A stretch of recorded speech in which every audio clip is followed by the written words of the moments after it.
I've been testing the Narwal Flow in my home for about 6 months now, so I've probably got more experience than anyone outside of Narwal to answer this one question. Is this the best robot vacuum on the market? Narwal has been improving their technology quite a bit over the last couple of years, and the Flow is their current flagship. You're gonna see a lot of paid videos on the Narwal Flow, but Narwal hasn't paid me, so let's start with the pros. They've upgraded the obstacle avoidance system and increased suction compared to the Narwal Frio Z from last year. And it has one very unique feature, and that is this track roller mop, and it uses warm water to mop your floor, and it applies it with 16 nozzles. You can see them right here. And as it's going across the floor, it is applying clean water and it's scraping off the dirty water. So the idea is, as it's putting clean water onto the mop and collecting the dirty water, it's supposed to not just move the stain around your floor, but actually mop it up. And Narwal says this can apply up to 12 newtons of force. That's around 2.5 downward pounds of force. So in order to test out this new roller mop, I've spilled some coffee very cinematically, because everyone knows that vacuum cleaners are pure art.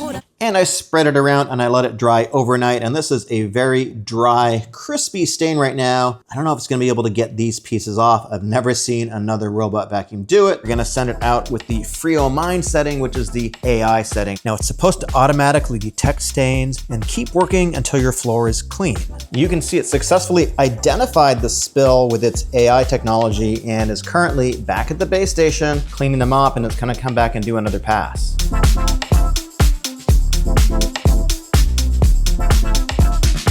It's going back to the base station one more time to clean the mop pads.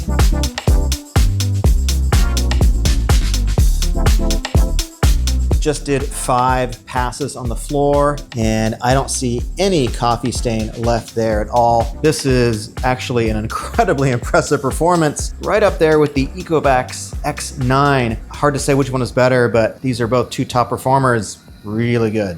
Next, we're gonna test it with some wet mess, which is soy sauce. Again, we're gonna send it out with the Frio Mind setting, so it should be able to detect the soy sauce on its own. Now, before it's even done, I just wanna see how much it's picked up. And that's just on the first pass. It's basically got all of it. And you can tell from what it's doing that it's going around in circles. It's cleaning up that space, giving it some extra attention, and it's gonna go back to the base station, clean the mop pads, and do it again. We tested its ability to mop into a corner. Its performance is on par with just about every other robot we've tested. In other words, it doesn't really mop very close. So how does it do in corner pickup? I paused the robot for a corner pickup test just to show you that the brushes don't extend into the corners quite as deeply as the robots that have extending brush arms. It still does a very good job, but it's not gonna get quite in there if that is important to you.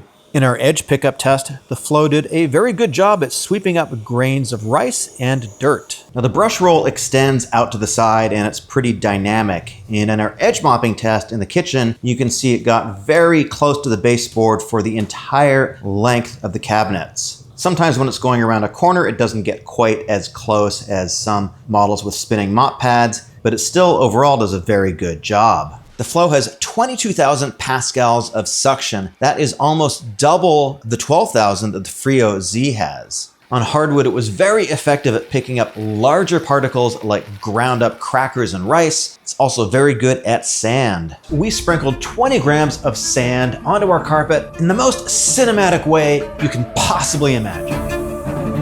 Then we checked how effective the Flow was at picking it up. Then we repeated the process, but this time we ground in the dirt with our special grinding in technique.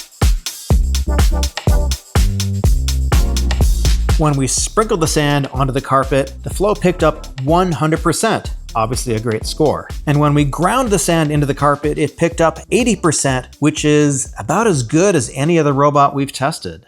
Narwal was one of the first companies to bring an effective anti-tangle roller to the market, and this is their newest design. I've scattered some 8-inch long hair on the floor, and yeah, it does a very good job with long hair. And now let's try it with some pet hair. That looks pretty good to me. The Narwal Flow is supposed to be able to avoid over 200 objects. It has dual RGB cameras in the front, it's got a side sensor, and they've embedded the spinning LiDAR system into the rear of the robot. So to test that, we've got a shoe with the shoelace untied, we've got a sock, We got some fake pet poop. And maybe the most difficult is this power cord plugged into the wall. The Flow was one of the best robots we've seen in terms of obstacle avoidance. It successfully avoided the cord along the wall and everything else we threw at it. And one thing that's pretty interesting is that the Flow stopped one of its side brushes when it was navigating around the shoe, and that helped it successfully avoid getting the shoelace tangled up. Now let's see how it does with a single cord in the middle of the room. This is pretty tricky. The Flow successfully avoided the charging cable, which is an incredibly difficult task for most robots. There's very few that can actually do this. So I'm gonna say the Flow is at the top of the heap. It does a very good job at navigating around chair legs, and you can see it really doesn't bump into them. This is really the only area where I've noticed that it can have a little bit of difficulty, but it does seem to get over these wire frame chair legs pretty effectively most of the time. The wheels are able to lift up the chassis about 1.5 inches. It's just low enough to get under my stove, which is around 85 millimeters, I think. Also, there's a cord back there that it didn't get stuck on, so that's pretty good. It does a pretty good job of identifying pets and stopping for them to make sure it doesn't bother them, but my cats are not bothered by robot vacuums at all. Now the base station is pretty low maintenance like you would expect for a high-end mopping robot. All you ever really need to do is fill up the clean water tank with clean water and empty out the dirty water tank every few days. Now they say the bag holds up to 120 days of dirt, which is basically you'd empty it twice a year. I've actually found it is almost full after 8 months, 9 months, but not quite. My house isn't that dirty other than pet hair. It has hot water mop washing and it has hot air mop drying. And it can actually vary the temperature of the mop washing and bring it up to as high as 175 degrees Fahrenheit to sanitize the mop. Now, every now and then you're gonna wanna clean the base plate, so it's pretty easy to get out. And you can see mine does actually need to be cleaned. Yes, you can hear the gurgling noise right now, so you can take this out and clean it. And this is also a maintenance item, so you can replace this as well. This is several months of not cleaning it, so that's what it looks like with a bunch of cats. Sorry, I should have warned you how nasty that was gonna look. If you have small children, please make them leave the room. And the other thing you'll need to do is periodically you will need to replace these side brushes. Every robot has the same maintenance cycle, and actually I broke this one just before I started filming. Haven't actually had a chance to replace it yet, but hasn't really affected cleaning too much. Let's look at the Narwal app. You've got a number of different options for vacuum and mop, vacuum then mop, and so forth. And within each one, you're able to customize it either with Mind, which is their AI mopping or AI cleaning, which I really like, or you can customize it with suction power, how many mopping cycles you want it to do, etc. It supports multiple maps, which means you can use it to clean separate floors, up to 4 of them. It's pretty easy to set up specific zones where you want it to go mopping or mopping and vacuuming. And sometimes it automatically detects your furniture, which is nice, but other times it doesn't. And that's one thing I wish that they would improve with the app. Maybe you can see these tables here in the middle. I can barely see them. They're very faint. You've also got individual control over the base station. You can tell it to wash the mop, collect the dust, or disinfect the canister. And you can set it as a house patrol so it can go and find your cats. Here, found one today. And if you want to go spy on your cats, it has a video mode. So you can drive it around your house and try to find your cats. No cats here. Overall, Narwal has been improving their app over the last couple of years. It's not as good as the class leaders, but it's pretty good now. The Flow is a very quiet vacuum like most Narwhals. In our normal vacuuming, we measured it at 55 decibels, which is pretty quiet. In the higher suction mode, it was 65 decibels. When it's collecting dust at the base station, we measured 72 decibels. Still very quiet. And when it's washing the mop, we showed 61 decibels. Now, if you found that this video doesn't suck, it would be lovely if you would subscribe.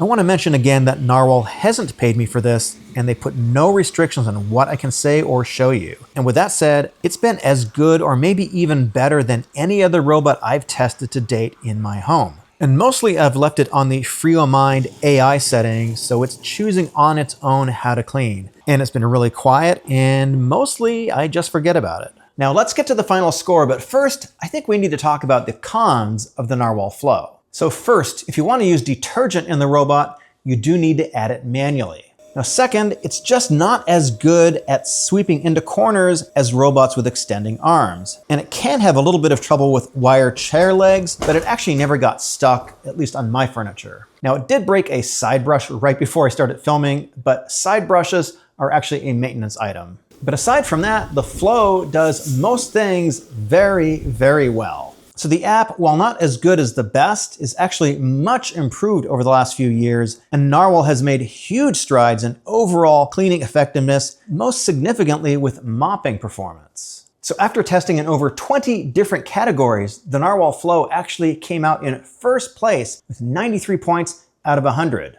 It beat out the Roborock Saros 10R by just 1 point and the Ecovacs X9 by 3 points. And if you've been keeping track, I want to point out that I do adjust the scoring system slightly over time to try to make it more accurate. Now you can find it at the link below when it goes on sale on August 28th. If there's any applicable discount codes, they're going to be down there too. And check out this video right over here of the competitors.